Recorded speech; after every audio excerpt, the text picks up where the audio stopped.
a situação econômica ela vai se agravar. A gente está vendo aí o aumento da gasolina, do óleo diesel e do próprio gás, certo? Semanalmente, né? Mas, por outro lado, vê o orçamento do governo federal. É um orçamento que privilegiou, certo, as emendas, chamadas emendas de relator, né? Privilegiou esse controle que o Centrão tem sobre o orçamento e não mexeu e não beneficiou setores e políticas sociais. Você vê o corte na educação, o corte no INSS, e nós podemos dizer que, inclusive, uma redução do Vale Gás. Então, nós vamos ter que refazer, em algum momento desse ano, o orçamento, né? E uma das questões fundamentais, é esse teto de gastos. Nós temos o teto de gastos, e isso tem que ficar claro para o povo brasileiro, que essa é uma política que não ajuda a economia, que não ajuda o combate à pobreza, não ajuda o desenvolvimento nacional. Tem a maioria do povo brasileiro, principalmente as questões econômicas. Então, aqui em São Paulo, eu fui vereador, eu fiz o bilhete único, o projeto do bilhete único, que é uma política tarifária aqui de muito sucesso na cidade de São Paulo, que já está em vigor desde 2004, né? Conseguimos também aí na Câmara Federal aprovar tarifa social de energia elétrica, que é um benefício que agora vai chegar a esses 4 milhões de famílias de menor renda. E agora o Vale Gás. Então, para nós é uma coisa muito importante, né? É o sucesso de uma luta fazendo a tempo. E precisamos continuar nessa luta. O povo brasileiro não pode pagar tão caro por serviços públicos que são imprescindíveis, necessários. Eu diria aí que tem outras questões que a gente precisa abordar, como, por exemplo, a questão das tarifas de internet, que são outro verdadeiro absurdo. O problema na sociedade brasileira, as mulheres vítimas de violência, né, na verdade, não sei se a violência está aumentando ou se as mulheres estão denunciando mais, ou as duas coisas, né?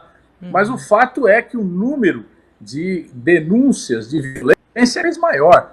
Né? Então precisa ter uma política em relação a isso. E nós precisamos garantir que essas mulheres tenham também benefícios garantidos como esse do Vale Gás, do Auxílio Gás. Em primeiro lugar, é evidente que o gás é um item de primeira necessidade, acessível a todo o povo brasileiro, a todas as famílias mais pobres.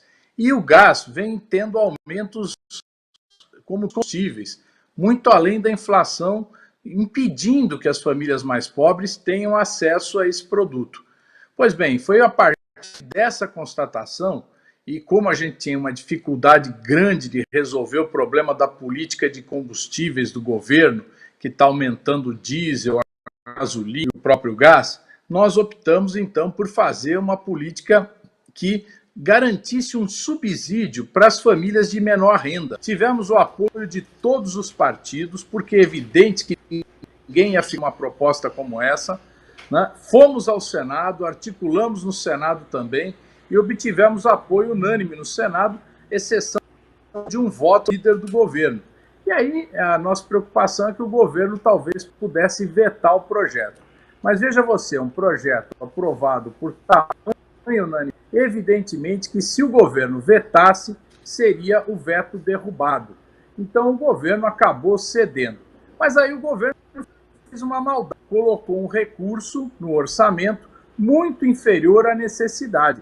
Colocou apenas o recurso para 5 milhões de famílias, quando o projeto abrange 24 milhões de famílias.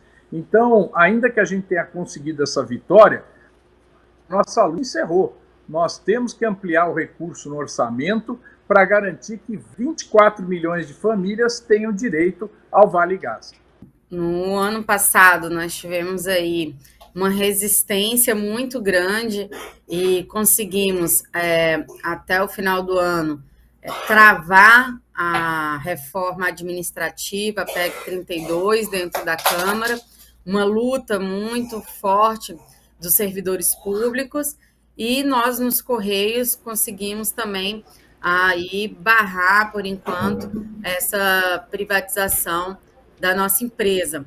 mas que não está nada resolvido, né? Nós tivemos aí o recesso, estamos no recesso parlamentar, mas que já aquelas casas já retomam agora em fevereiro, e nós precisamos organizar novamente os trabalhadores. Então, inclusive, a federação, a Fentect, a qual o nosso sindicato faz parte, já convocou o comitê para agora, no início de fevereiro, já retomar esse trabalho de voltar para o Senado, fazer esse trabalho de conscientização a cada senador da importância da empresa para o país, dos prejuízos que podem vir dessa privatização.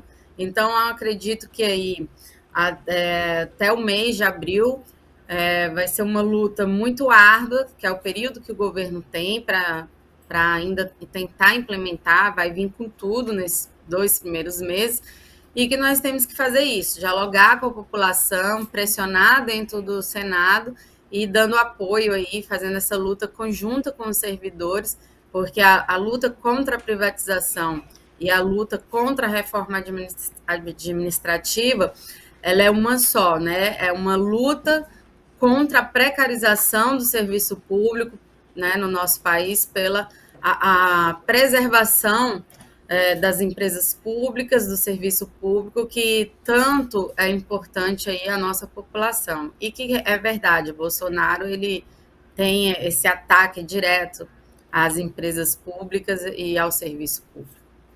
Mas hoje o governo ele se encontra numa situação mais difícil em relação à privatização a esse projeto, porque o estudo encomendado por esse governo ao BNDES estimava-se que a empresa poderia, com a venda dela, arrecadar-se entre 1 bi e 300 milhões a 3 bi. E nós temos aí uma projeção de que no ano passado a empresa conseguiu uma arrecadação aí de ter um lucro de 2 bilhões e meio, ou seja, um ano supera aquilo que previa com a venda da empresa, né?